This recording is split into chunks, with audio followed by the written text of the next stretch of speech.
newest installment of our Arisen series. This is episode 12 of our second arc of our show. I am joined by these incredible, lovely people that you know, that you love, or maybe you don't know and you don't quite love quite yet, but you will soon after you meet them and get to know them and take them out on a couple of dates, and then, you know, life takes its course. Anyway, joining me are my four lovely and wonderful actors playing these four lovely and wonderful characters.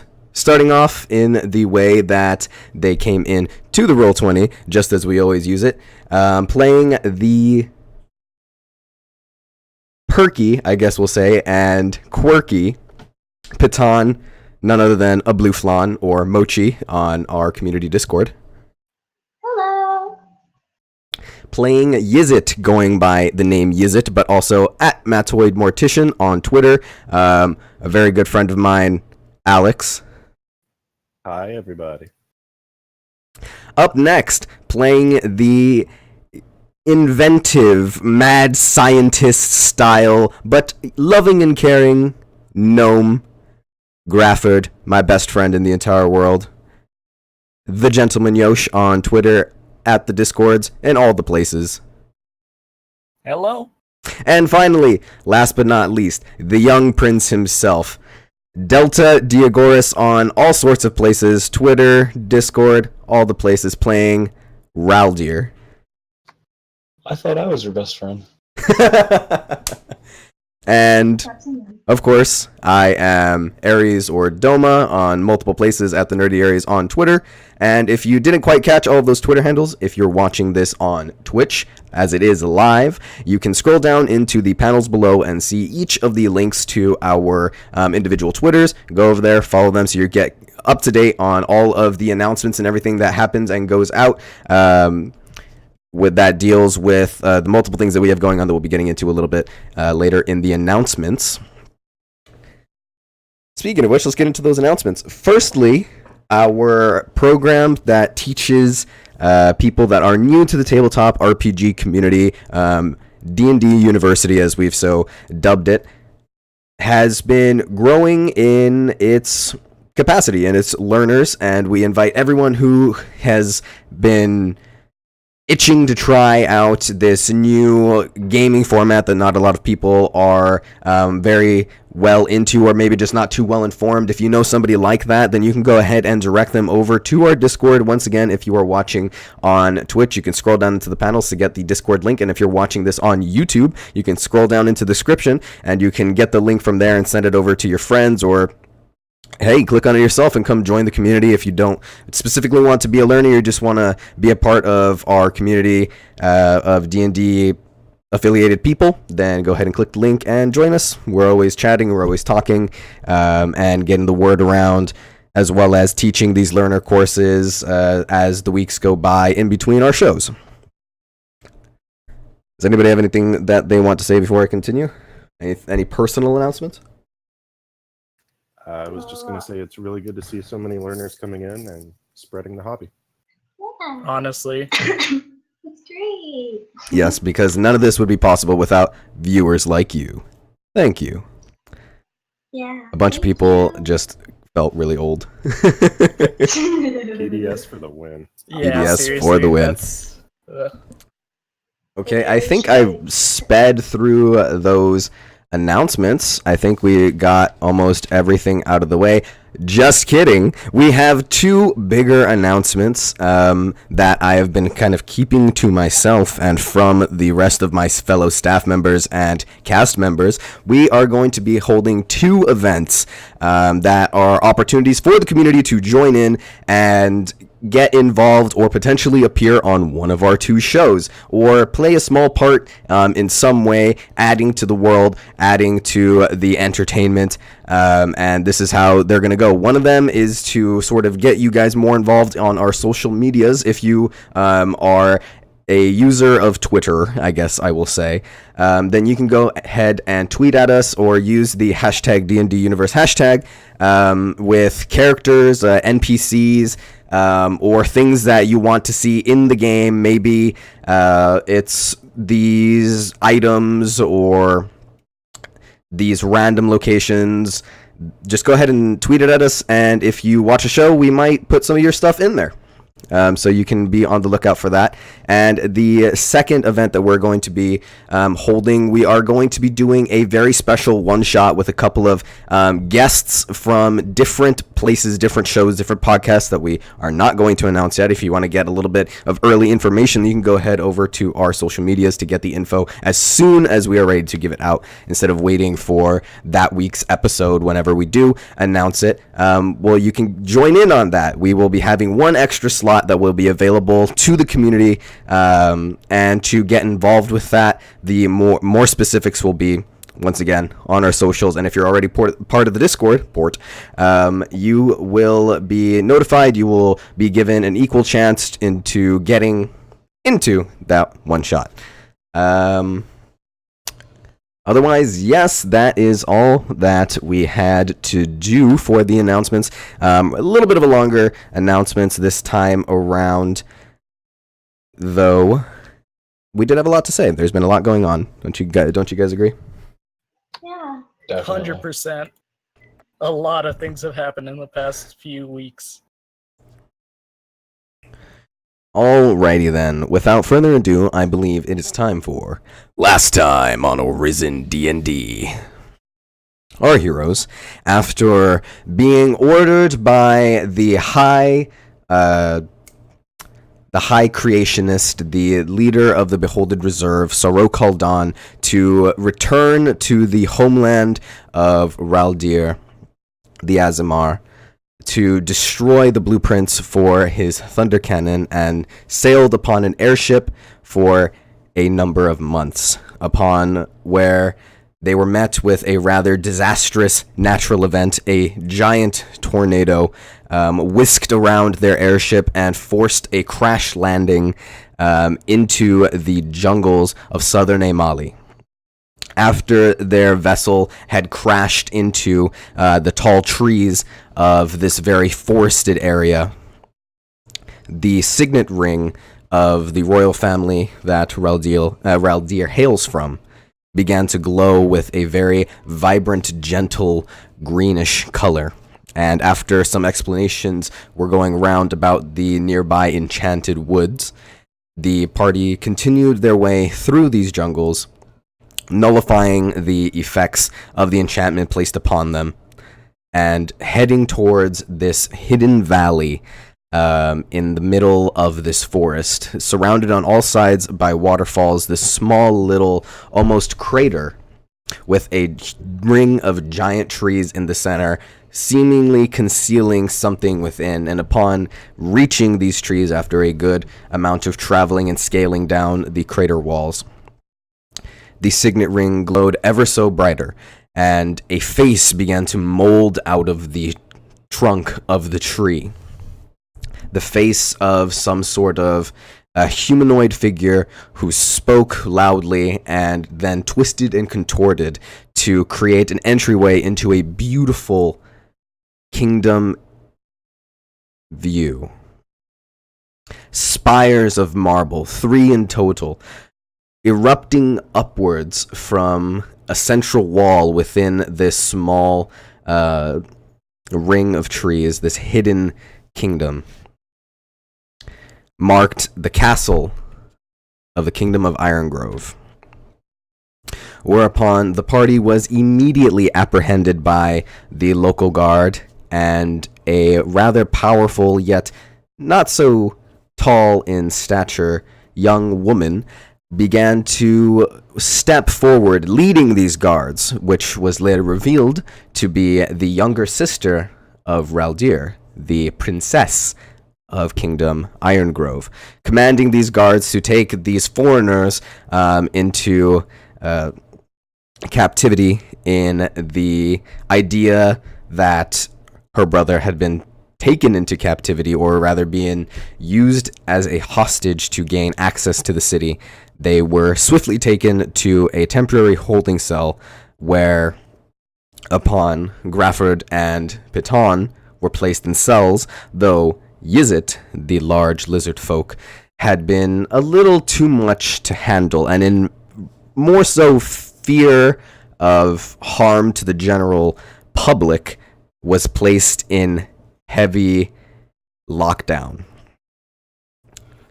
Thereafter, upon being questioned by this white-robed figure who had not said her name to these people, asking very strange yet specific questions to each of the members of this group, save for the lizardmen, up until eventually releasing them under the word of the young Prince Raldir.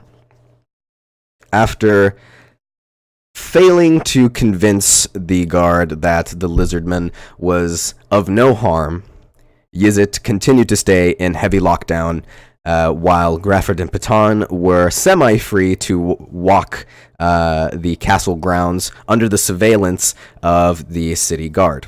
Upon rendezvousing once again within the young prince's room, the young prince described this hazardous and terrible event that had paralyzed him from the waist down, completely immobilizing him, before sending for his father, the king, via the family butler, Birchwood. After several minutes of no response from Birchwood, the party began to grow weary and began to question the guard, whereupon a decision was eventually made that Grafford and Patan were to go look for Birchwood and by extension the king, and one guard to go with them, while one had stayed in the room with Raldir for protection. After the pair had exited the room, the small, almost sparrow-like bird, which was once colored in the specific colorings with its feathers with that of the kingdom of Irongrove, began to morph and change into that of this sort of almost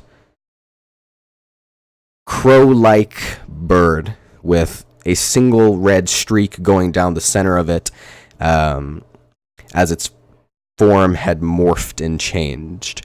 And that is where we are going to pick up. Raldir, you are laying in bed, sitting up, watching this horrible transformation happening in front of you.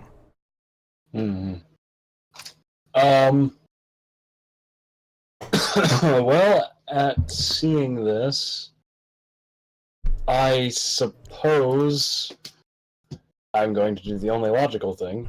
I'm going to yell, "Guards! Guards! Help!" So as you begin to cry out, you look towards the windowsill that had been left open, expecting the same swarm of guards to come to the windowsill, yet none arrive. Oh boy. The bird then hops off of the bed frame towards the... I'm not quite sure what that's called. The foot area? You know, everybody knows what I'm talking about. Hops down off of it and kind of just perches itself on the sort of almost near your feet. That section of the bed. The foot of the bed. The foot of the bed, yes. The feet of the bed. Feet. Well, if no guards have come around, I guess I'll just wait and see what happens, I suppose. Just to see with this birdo, like, does it do anything other than that? It slowly begins to make its way up towards you. Oh, like almost hopping with every moment. While it would probably be cute in any other circumstance, it is actually quite intimidating in this one. Yeah, I'd imagine. When it gets into arm's length, because I know I'm sitting up, I'm gonna try to like shove it a little. It stops around near your waist area. Then I'll just try to like shoo it, like try to like swipe at it, try to slap it off the bed. Okay, make a dexterity check. Okay.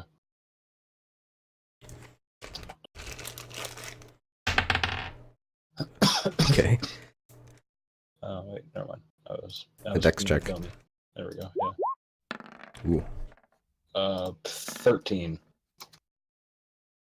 You swipe at it with your arm, trying to swat it off the bed, but it just beats both of its wings and begins to rise into the air and kind of just hovers there for a moment, using its wings to keep it aloft. Okay. Hmm. Just by the way, your thunder cannon is in the corner of the room near the door. Oh, that's a wee bit too far. Wee bit too far.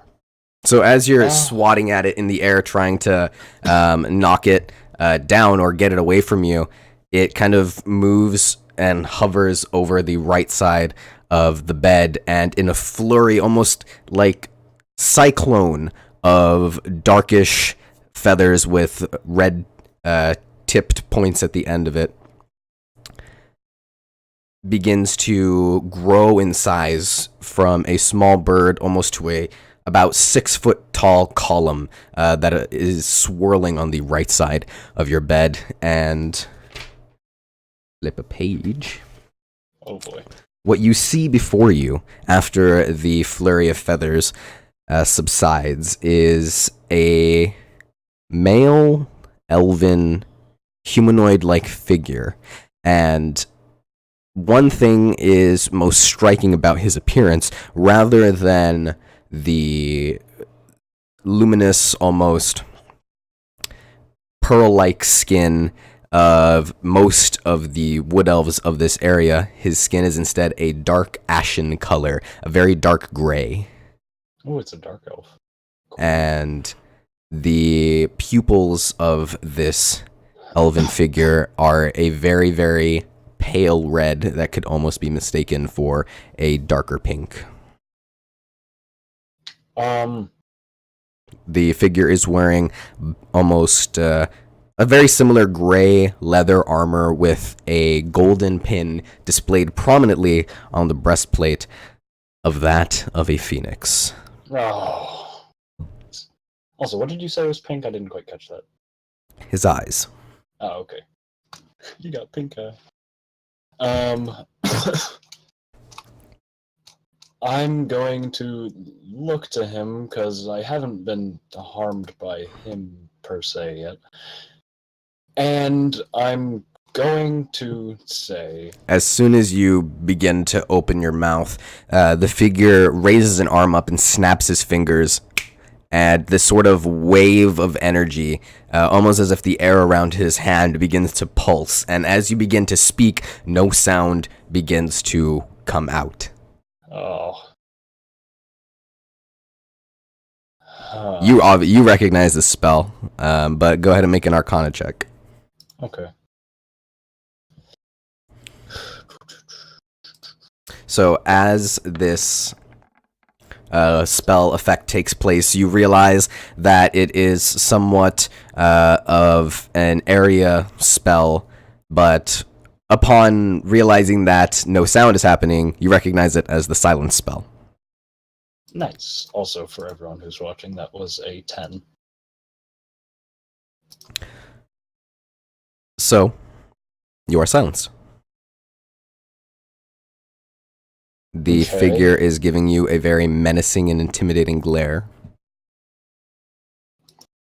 I'm going, seeing as I can't say anything, I'm gonna bring my hands up like in like a what kind of like bring both the hands up kind of like the shoulder height. Just like what? The figure takes out a small little stone, and by small little I mean it's about palm sized, pretty big stone, and brings it close to his mouth and begins to say something, but because of the silence, you think that shouldn't work or do anything, but the stone begins to have this emblazoned, almost burning-like image upon it.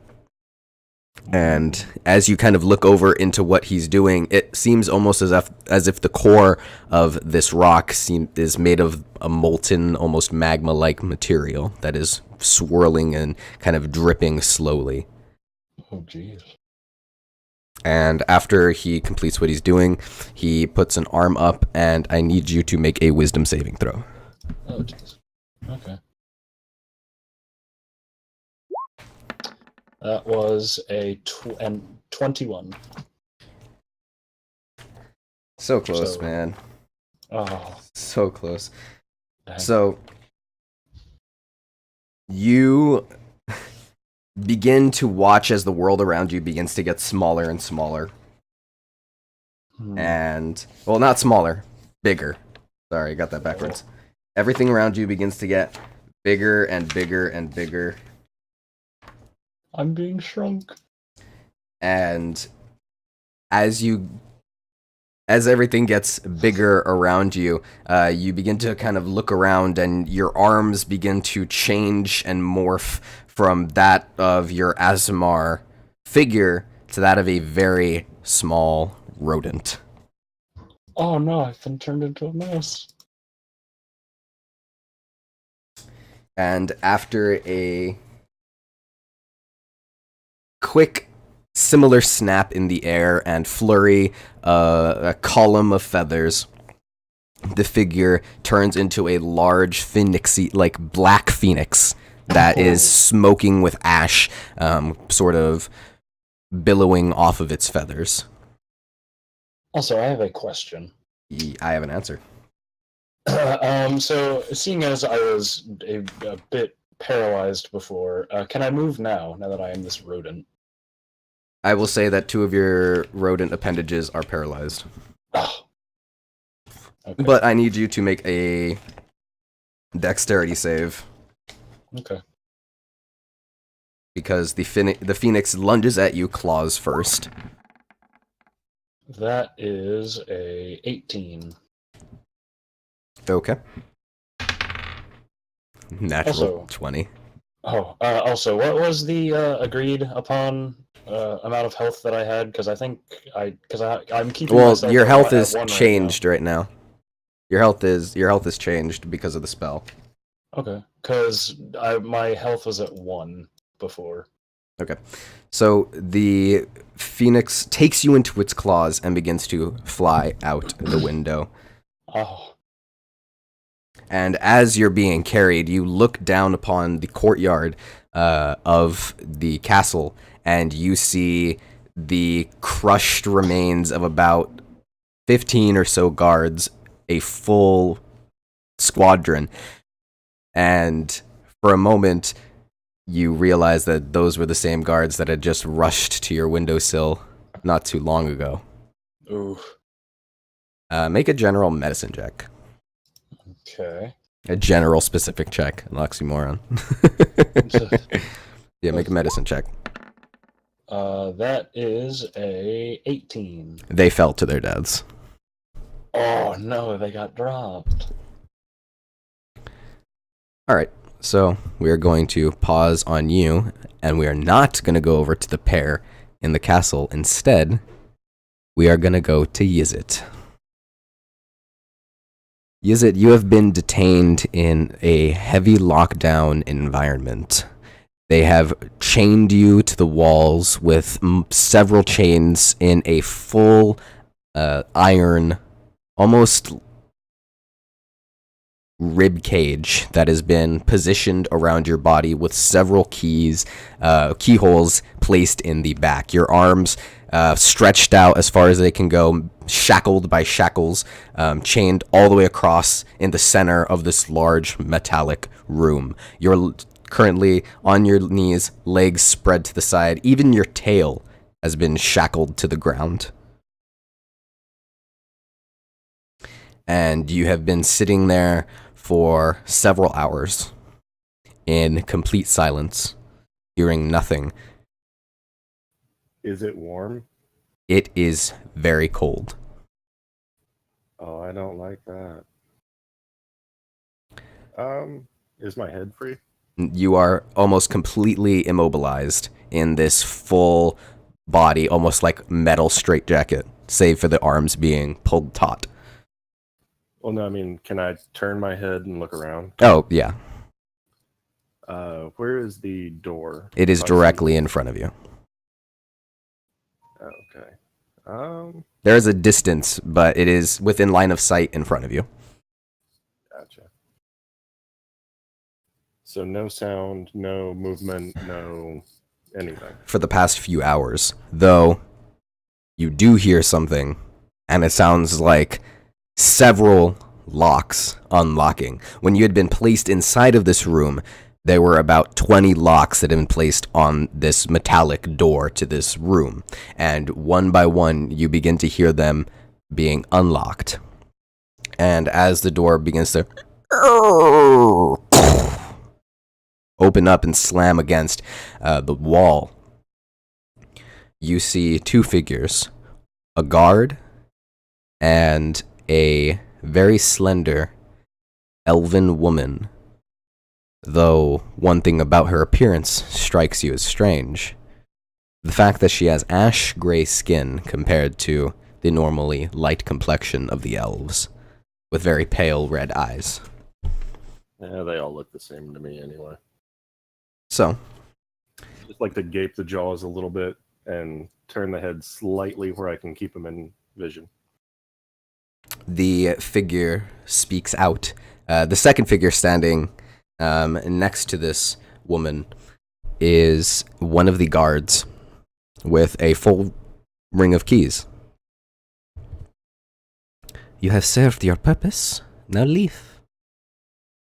And the figure turns around and begins to walk back down the hallway that you were being escorted to by several guards. The figure then takes a few steps into the room, very slowly, but not cautiously, and then says nothing. I like to blink one eye after the other, just confused. So, beast, they have kept you chained in this room. What if I said I could offer you your freedom?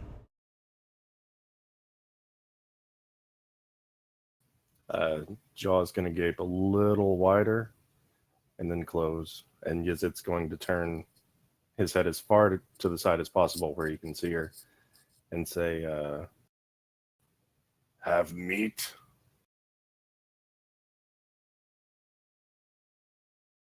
Would you like your freedom or not?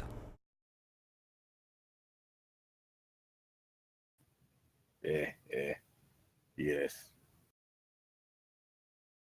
She extends an arm outwards and begins to sing a single, very melodic note.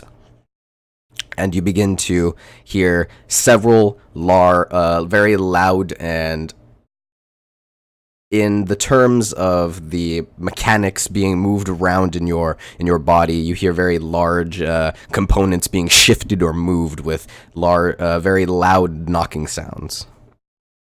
As the chains around you all loosen and all of your bindings are removed magically and fall to the ground around you. All right. I'm going to return to the normal kind of hunched over standing posture and just stare at her. You will follow me and do what I say. Make a wisdom save. Oh boy.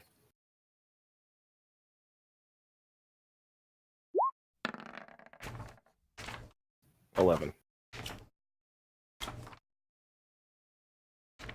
I'm just making sure I got that save right. Yes, it is a wisdom save. 11, you said? Correct. Alright, you are charmed.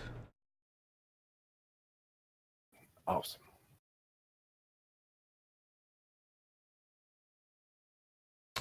So, a single commanding gesture, a beckoning gesture, commands you forward, and as the two of you walk through and past all the cells, you stand about a foot taller than her. You gaze over her head in the direction that you're going, and you see a dwarf with similar ash gray skin,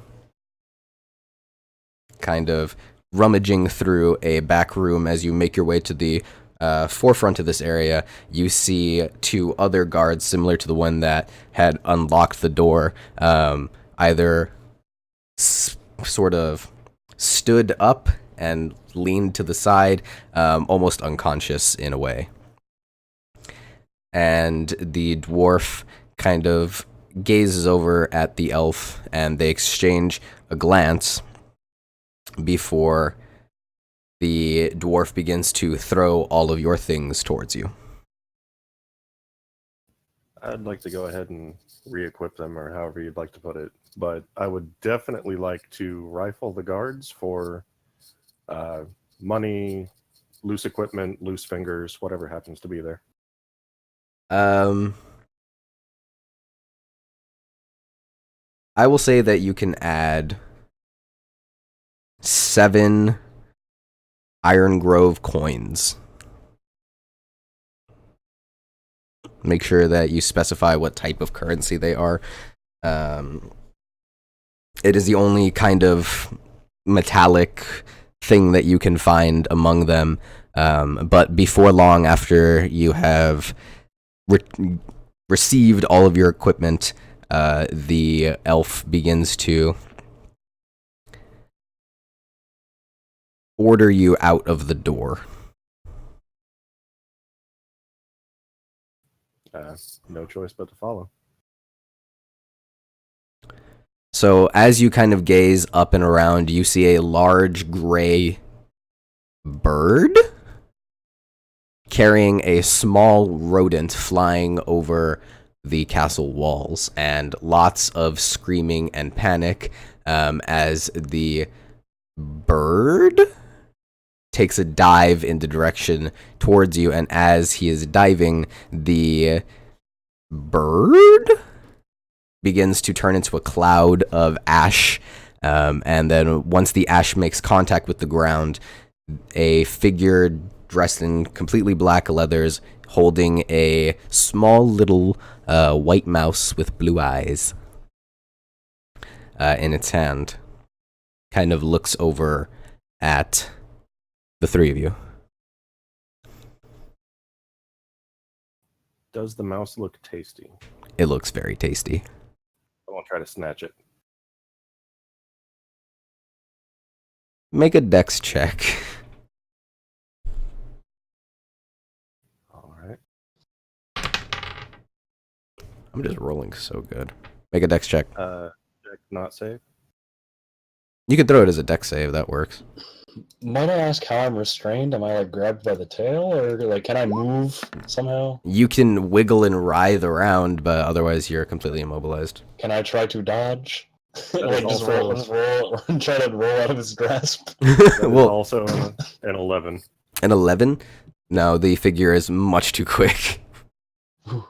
So you kind of reach out for it, but he immediately pulls it away. I have captured the young prince. Great job, Wings. Where is Cog and Scorch? They're within the castle. And on that note, we are going to go back to the pair. You have been walking through the walls of Castle Iron Grove for about 5-ish minutes now, with the mostly brown with silver streaks sparrow is still perched on your shoulder, Piton. I'm just gonna look over at the bird again. Repeat. I'm just gonna look over the bird again, like examine, basically. It's a bird. It is a bird. It's brown and got silver streaks.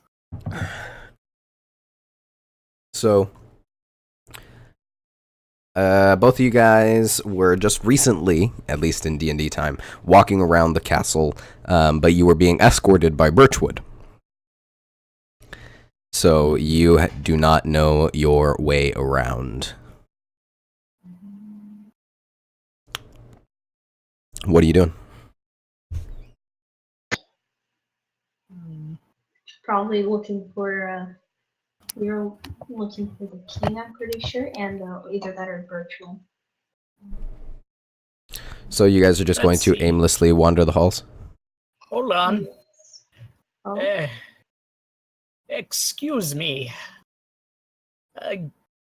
You are a guard of this castle, so you must know your way around. Now, do you know of a place where this birchwood would usually be? The bird begins to preen its feathers. And if you don't know what preening its feathers means, that means that it's running its beak through its feathers, cleaning itself. Organizing them, yeah. Well, not as useful as I would have liked, but I guess we should take a look around ourselves. Yes. So wandering aimlessly then. That it is. Yes. Okay, I'm just making sure what's going on. In the castle walls. Let's go.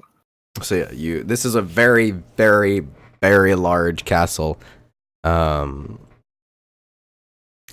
as you walk down the spiral staircase that you were led up, I totally forgot to mention this the other time, but you guys were walking up one of the 3 spires of Castle Irongrove to get to Raldir's quarters. As you make your way back down into the main area, the sort of ground level of the castle, you walk through the giant, larger-than-life halls decorated by chandelier and these greenish vines running through the beautiful marble flooring, almost making it seem as if you were walking through a very dense forest, though with a touch of elegance. As if everything had been stilled momentarily, a moment in nature captured forever in art. And as you begin to wander around aimlessly, Piton, you have the higher passive perception, so make a perception check.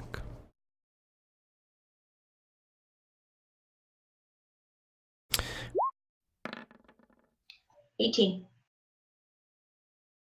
You do not have the higher passive perception. Mm-hmm. I forgot that you are not a cleric anymore. Okay. Roll with advantage, then. Because technically Grafford should have made that check. Wait. Throw Roll again. just roll another one. Throw it Yeah, again. just throw another. Okay, so 18. Okay. Oops. It's okay. So, you begin to look around fervently, every so often gazing at the bird. The bird hasn't really been doing much, besides jumping between your shoulders, just acting like a bird.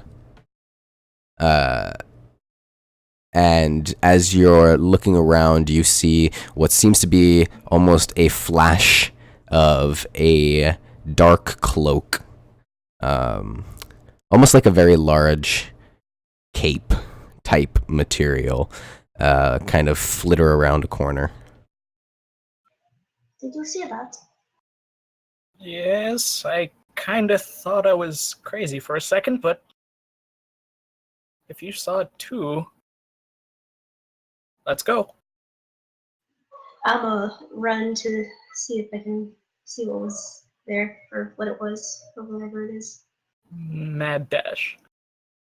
Okay, so you both make a mad dash, and you run down this long hallway that has large portraits of the kings across the existence of this kingdom. Like a very grand gala of the royal families to have come and go as time has taken them. And you turn the corner upon where you had seen the figure, and you are met with a blazing inferno of a hallway. Almost as if the gates of the Nine Hells had opened before you. So, what do you want to do about But Sound effect. I have no idea. should we take a look?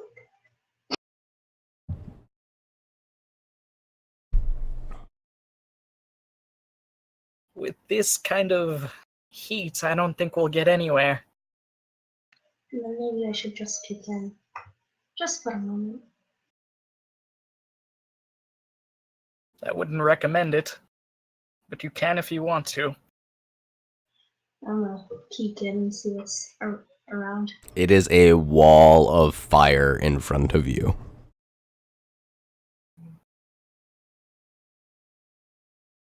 Is there any way to extinguish this fire? Not by anything that's around you. It's not like there's a huge pitcher of water. like a water tower sized pitcher of water nearby. That would have been convenient. What are you doing? I really What are you wish doing? I had my stuff. Because as it stands, I don't think we have any of our stuff, do we? Nope. Yeah. But what if we did have water? Then we'd have water? You know, it's really tempting to use one of my spells, but I don't feel like to.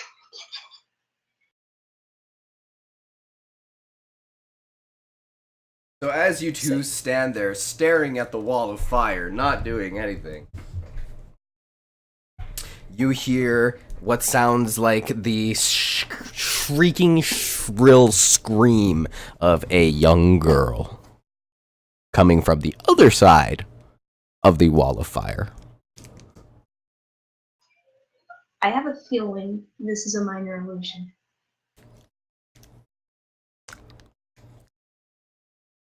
We can't ignore that. Here. I'm gonna... Where's Jeffrey? Jeffrey! I'm gonna pull out a piece of fur, and I'm gonna enhance ability. I'm gonna give us bear's endurance. Okay. And I'm gonna run through the fire. I will follow as well. Through the fire and flames? We carry on.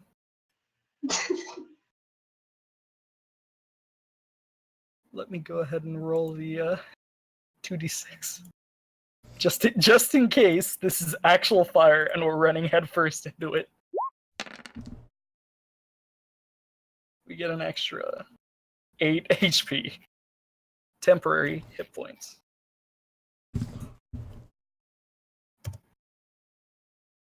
Let me see what damage you take. Oh, so it was actual fire. Oh, shoot. Let's roll. We're unarmed. And running through fire. And running through fire. That is correct. Armor, save me. Okay. So you take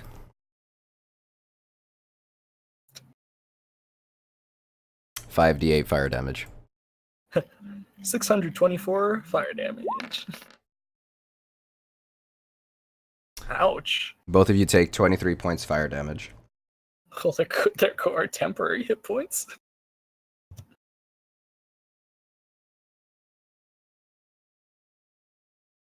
Are both of you still up? I'm still up, Oh, I'm fine. surprisingly. I'm not looking too hard at all, actually. I am actually perfectly fine. Did she just say she's not looking too hot? Because she's running through fire. Ba-da-ba-ba-da-ba-da-ba-da. I'll see I thought myself I out. was the one making bad jokes here. I like that Delta was the only one that noticed. I chose to ignore it. Anyway. You can just drop me now. So as you run through the fire and the flames, you carry on past the pains. Though it is not a cold winter morning, and you are not riding into the night. You are heroes that are coming in before the fight, as you notice. As you notice, it's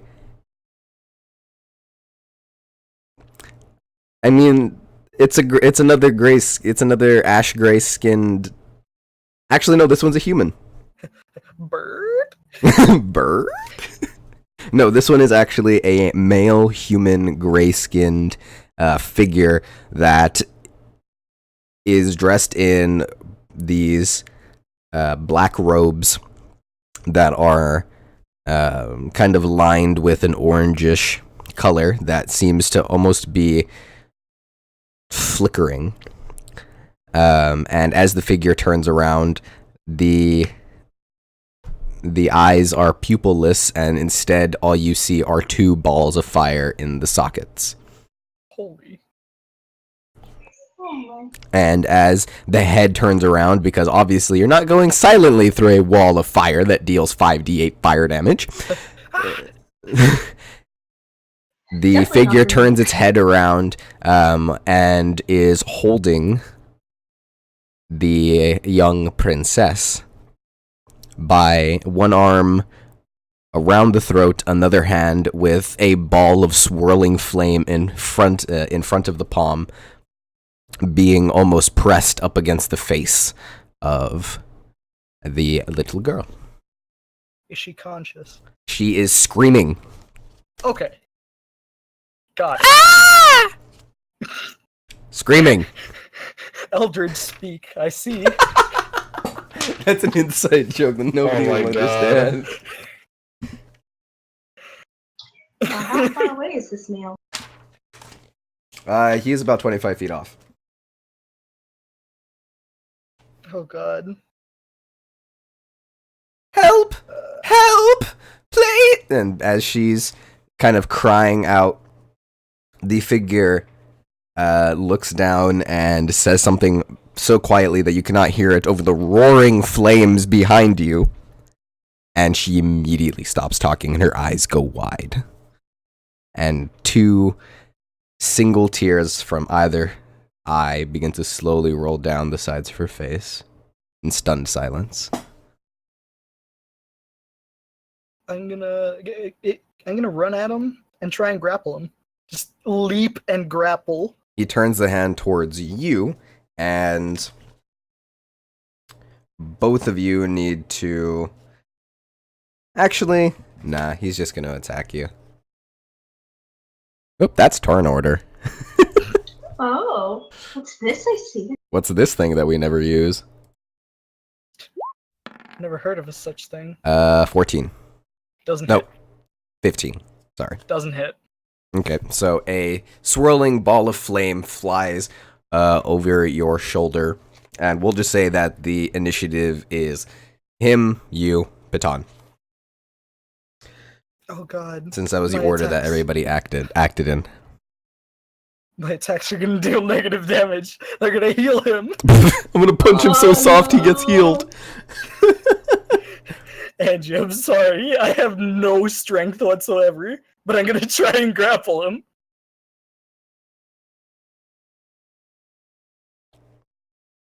So yeah, I'm gonna jump and try and grab onto him. As much as a gnome can grab you.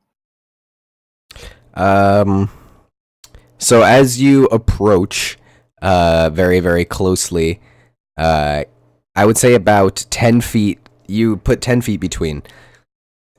The arm tightens around the girl's neck that you still do not know the name of. Ooh.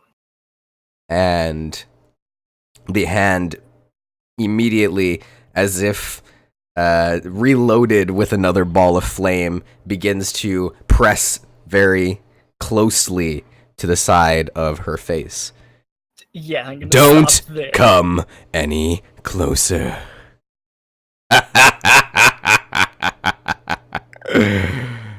Unless you want her to get burned. No, that's quite alright. I'll say with my hands kind of starting to raise up a little high. Okay. It's still your turn. Yeah, I'm gonna. Oh. This is a difficult decision, man. Make it. Do it. Stop stalling. What do you mean? Do it. She's gonna get her face burned off. Can I do anything yet? I mean, if you're not going to do anything, then it will go over to Patan, because we are in combat initiative order. Bum, bum, bum, bum, bum, bum, bum, bum, bum, bum, bum, bum. I don't have what I need for Sanctuary. Nope. I don't have anything on Nope. me. Ugh! Nada. I'm gonna act as if I have a plan, and I'm gonna look back to Patan and go, Patan, now! Okay, make a deception check.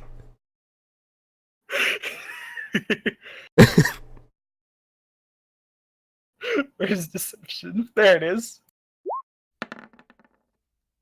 15. I'm rolling like a motherfucker tonight. No! I have to make a deception check as well. Actually,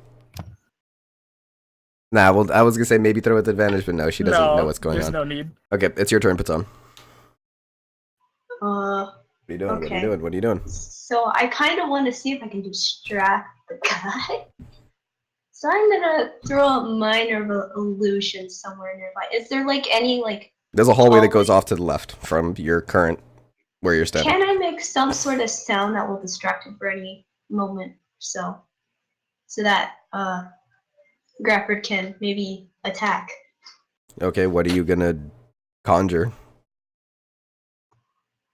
What can I conjure? Can I conjure like It's- the sound of guards coming towards them or no? Which spell again? Minor illusion. Minor Minor illusion? illusion. That is the first level spell? Yes. I just want to make a noise. A noise, you say? Among That is the a minor rumbling illusion is a fire? cantrip. Isn't that one of the like most intuitive cantrips? Yeah, you can make it sound like that. The sound of Actually- thousands of armor suits. Yeah, I would say that you could for the material for the bit of fleece, I would say you could just rip off a piece of your clothing. Like a small Okay. little shred of it. Alright.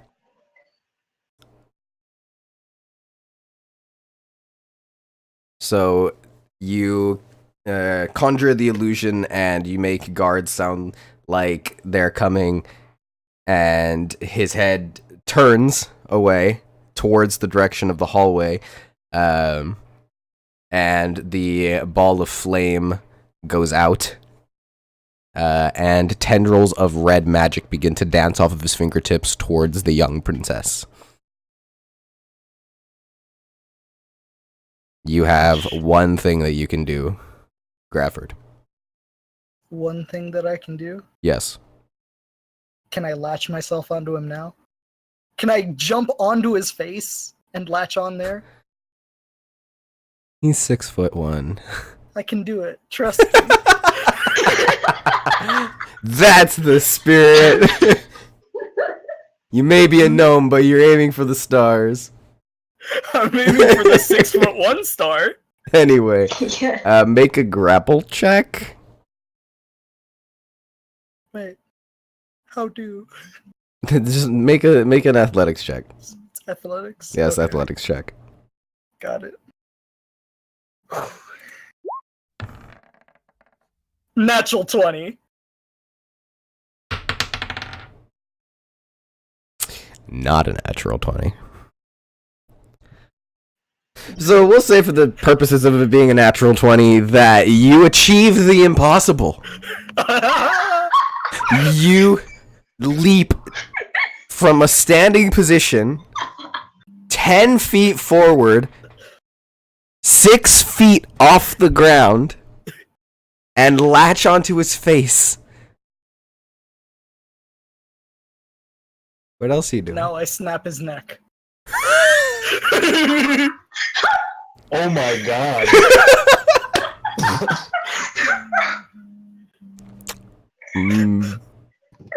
I mean, technically, you already made your attack check by grappling.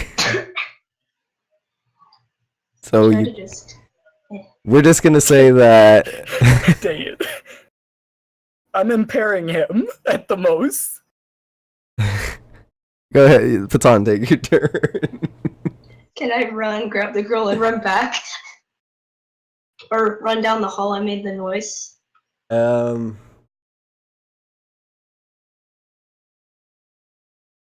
No, you can run up to him and then 5 feet. You don't have enough movement. Oh yeah, okay. And give me a moment.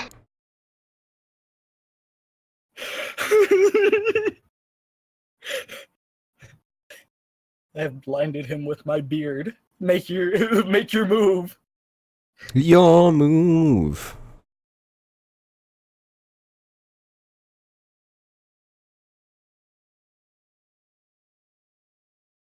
Wait, so I can't grab the girl? Well, technically, she's technically grappled by She's him. grappled. Yeah. Grapple chain, grapple me. Can I like pull her away? Make an athletics check. I'll even give him disadvantage. Because of the grapple. The grapple on his grapple. 12! 13. Why could this happen to me? Alright, what else? So you run up and you try and grab like onto her arm. And her eyes are still wide and she's still in stunned silence, yet still crying. And her eyes kind of flicker up to you, and she gets immediately terrified and just begins to shake her head no. As your hand touches this man's arm, you begin to see that his ashen gray skin is beginning to turn a very bright orange as it begins to heat up, and all you hear is a muffled scream come from her as you see smoke coming off of her neck. Oh, jeez. Oh, and your hands get burned too. Wait, Oh, am I getting God. burned? No, it was just that one section of his arm. So her neck got burned. Mm-hmm. Better finish this quickly. All right, so the way that everybody is positioned, the hallway is to your right. Well, technically to your left, and I need to roll initiative. Okay. As well. No. I just need to see where in a general turn order this person would be coming in at.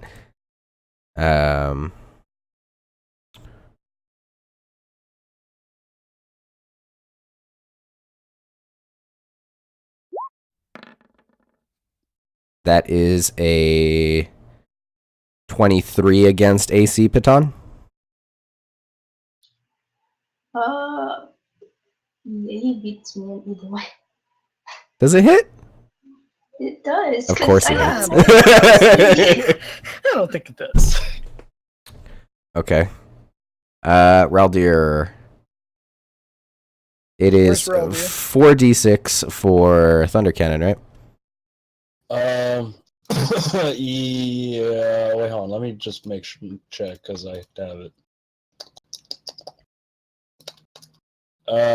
Well, at my current level, Yes. it is 5d6. Well, yeah, it's 5d6 now. Okay. Oh shoot, someone's shooting Patan. Oh my god, he's min-maxing!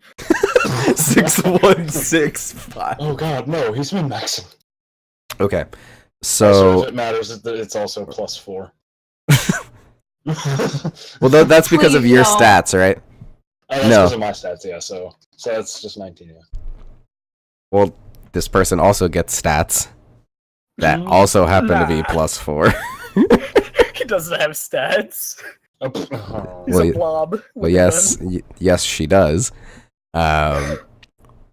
and you hear what sounds like booming thunder echoing down the hallway as several pellets of almost a metallic-like ammunition fires off into Piton's side. Are you still up after 23 points of damage? No, I'm not. I was at 1 HP.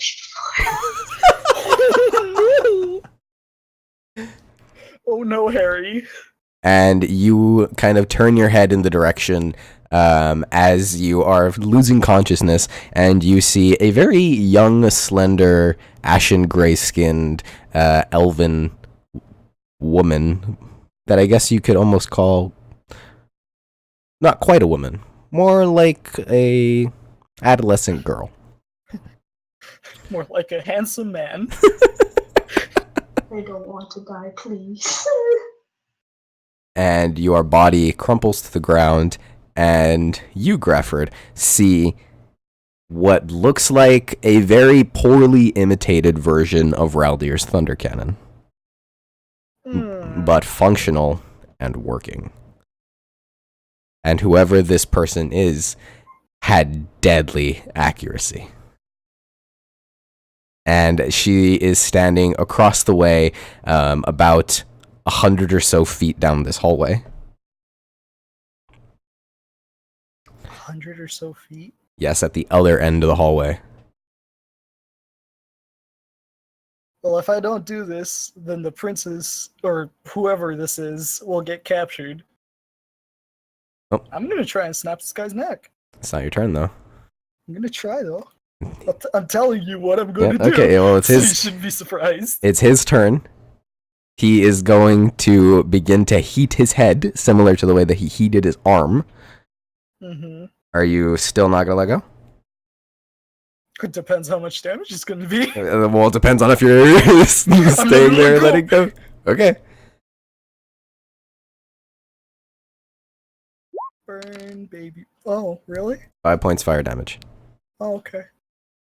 You begin to feel it's very slowly heating up before suddenly a wave of intense heat from all points of contact begins to boil and sizzle your arms. Make a strength check. Oh, this is gonna be a... Wait, No. I think he's grappled, so you get 3. advantage? Do I get advantage? I believe so.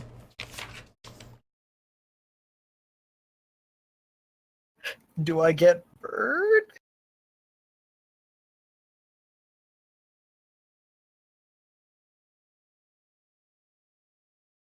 No, you do not. I was thinking about I something didn't different. think so, because this was just him burning me. No, I was talking about the advantage. There Ah. is no advantage. Well, I am let go. I've rolled a 3. Okay. So you let go and you fall down about 6 feet. Oh, shoot. I'm not gonna make you take the damage. You should have. Because you're throwing yourself off of him, you're not falling down. So I'm prepared for impact. Yeah. And you take in your surroundings, man. What else are you gonna do? What's in the immediate area? It is a very large hallway, about 10 feet on either side of you for a total of 25 feet. It is a very, very big castle, like I said. And then the hallway that stretches about 100 or so feet with this adolescent woman with the knockoff thunder cannon making her way down the hallway very menacingly at a very slow pace. Okay. And the wall of roaring fire behind you.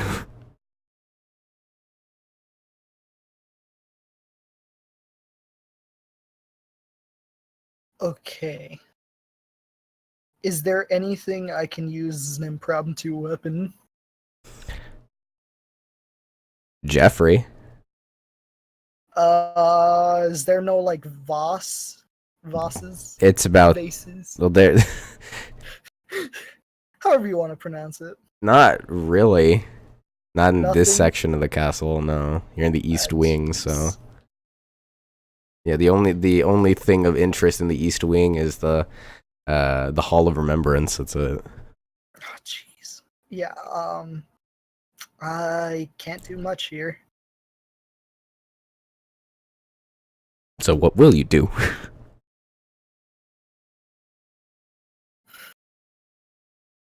Surrender! Surrender! I'm out of options. Head down, hands up. How much health do you have? 30. Okay. That's just for me to know. Don't worry about it. Scary. You know, I about have a quick 1/3? question. Yeah. When we got there, did we have full health last session? No. Okay, then never mind. You guys have not taken a rest. As much as I wish we did. Fortunately, I didn't take any damage last session. Perks of being a captain. Alright. Am I gonna get my back shot? So you said head down, hands up. Mm-hmm. Surrender. There are a couple of steps, and you feel an intense heat above your head, and if you had hair, it would be burning there. At least in that section of your head. And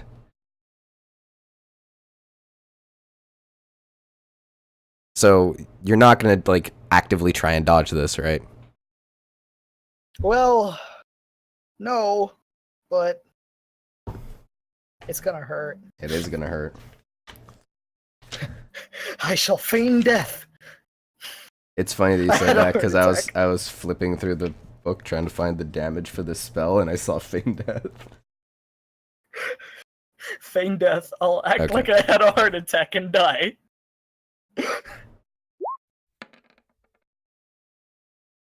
So this figure is just going to repeatedly burn your head with fire until you go down. So the first wave hits you. You know, if you're gonna knock someone out, at least do it in one shot. 12. Seriously! That's not I've very had nice. enough of you.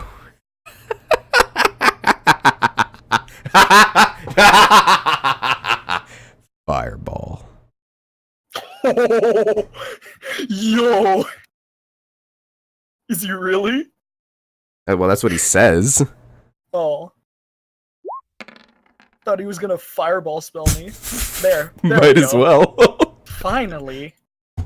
And There we go. the last thing you see as you lose consciousness is the young princess's body beginning to burn into a very bright light, almost like a orangish humanoid has replaced her very being as this energy is drawn into a very small, clear bottle. That is the last thing you see before you lose consciousness. And that is where we're going to take our break. I achieved Well the then. impossible but couldn't snap his neck. So, Unfortunate. for those of you who are joining us for the first time, this is where we are going to be taking our break. We will be coming back to finish up this episode in part 2 of Skies of Red, Arisen episode 12. We'll see you then.